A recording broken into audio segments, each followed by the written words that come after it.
So guys, for the first step, you want to get into this screen.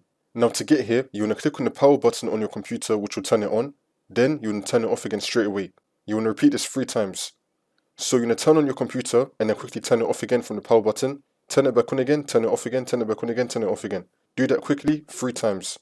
And then on the 4th time when you turn it on, it will then take you into this screen. It's going to say that your PC did not start correctly. You want to click on advanced options. And then once you're on this, I'm going to be showing you 6 different methods and how you can fix this problem. So for the first method, you want to click on troubleshoot, advanced options, and then system restore. If you do not see system restore, you want to click on system recovery options, then it should appear right here. So you want to click on system restore. If you have a restore point enabled in your computer, you want to click on next and then go back to your restore point. This should then fix your problem. If you don't have one, that's fine. We're going to click on cancel. Now for the second method, you want to click on troubleshoot, advanced options, and then we're going to go with start to repair. It's now going to start diagnosing your PC. Wait for this to load. If that's still not working, we're going to click on advanced options.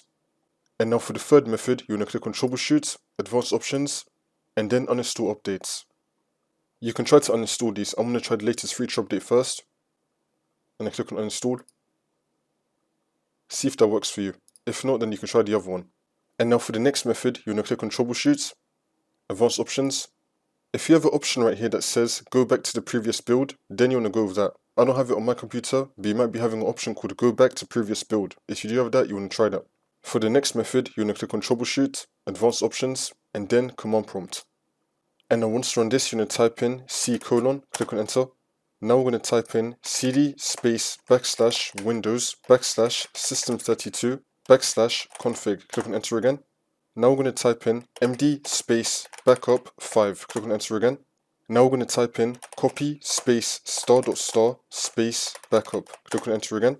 Now we're going to type in cd space regback, click on enter again. Now we're going to type in copy space ** space ... click on enter. Now we're going to type in a, click on enter again. Now you just want to close out of command prompt, continue to Windows, and then the problem should be fixed. If that's still not working, you want to come back to this screen like I showed you to do at the start of the video.